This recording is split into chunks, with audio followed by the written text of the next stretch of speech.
Tak, máš to, Pavli? Skoro vleze se to tam všechno? Jo? Vleze? Tak něco jo, nebo něco ne? Musíš to tam namačkat, jo? Zkus to.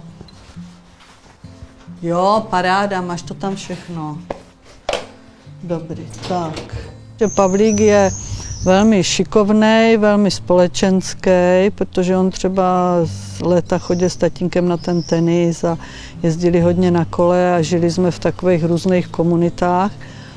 Ale vzhledem k tomu, že má tu řeč špatnou, je potřeba, aby mu ti lidi rozuměli a má ruce takové horší, takže pro něho je velice složité taková ta osobní hygiena, prostě péče o zuby a takovéto tyhle věci. Jo. A můžeme jít. Takže dívej, jak jsme to rychle dneska zvládli. Různé to vyřizování, tahání kol a takový to bylo na straně tatínka. A teď to musím vlastně všecko skloubit, vyřídit v práci Pavlíka a tak sama. To není nějak, že by to dvakrát narostlo, to nějak tak bují, nebo já nejsi se země koule otáčí rychleji.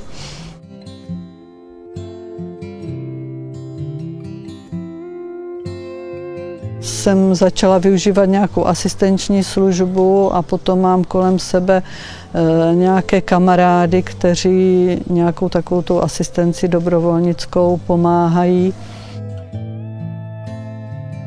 Pomáháme si ve všem, co potřebujeme.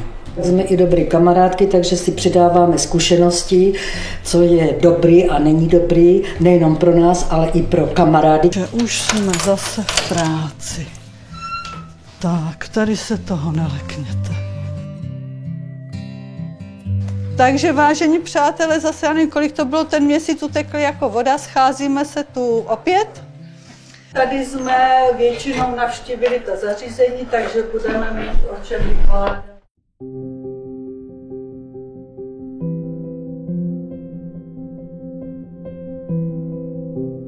Ty věci, které jsme si tady říkali, tak to byly nápady nebo představy, co by mělo naplňovat to chráněné bydlení. Protože před těmi 20-30 lety ty možnosti žádné ještě nebyly, nějakého toho osamostatňování, to byly doopravdy jenom ty ústavy.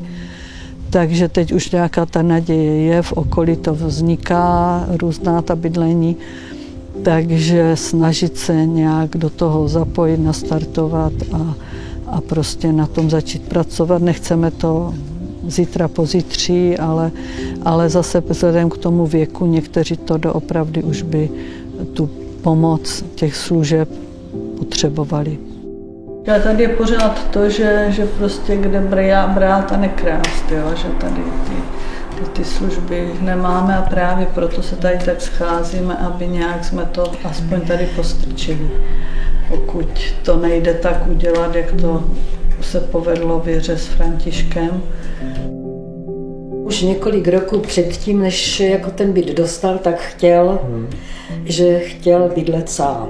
Já sama teda jsem dost byla proti tomu, že jsem si říkala, i když má tolik roku, tak je přece jenom doma, je pod dohledem, budu mít kontrolu, co dělá, s kým se stýká a tak.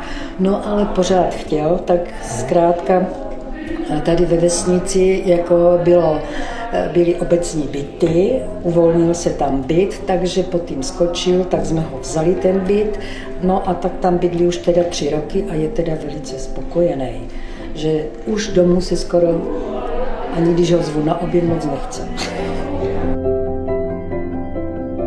Měla jsem obavy, aby nespadl do nějaké společnosti, aby jako se choval, přece jenom když je doma, tak je pod dohledem, tak jsem měla jako, aby o něho bylo postaraný, protože když bydlel sám, chodil do práce, do chráněných dílen, tak já jsem o 6:45 vstala, donesla jsem mu čerstvý pečivo, teďka jí, nejí, jsou přesvědčena, že odejde do práce a třeba ani nejí, ale už jsem to pustila trošku z hlavy, protože jsem si říkala, ty jsi to vybral, ale říkám, ze začátku to pro mě bylo hodně těžké.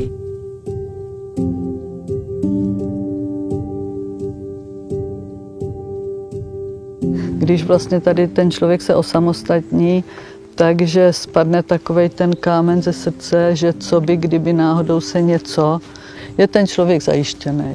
A to je pro mě důležité, že nebude se potom muset řešit, co by, kdyby a rychle nějak. Takže že prostě už by to bylo všechno připravené a šlo by to dál. Se mnou nebo beze mě, takže by to bylo takový dobrý. Je určitě dobré mít nějaké představy, ale pokusit se nějakým způsobem se překlopit na nějakou tu jejich úroveň a podívat se asi z toho jejich pohledu. Já neříkám, že je to jednoduchý nebo tak, ale aby oni ty rodiče si uvědomili, že je to pěkný, ty jejich představy a přání, ale ty představy třeba a přání u těch našich dětí jsou takové jednodušší, oni nedokáží podle mě mnozí nebo většina tak vidět do budoucnosti, tak je taky nechat jim trochu nějakou takovou volnost a svobodu.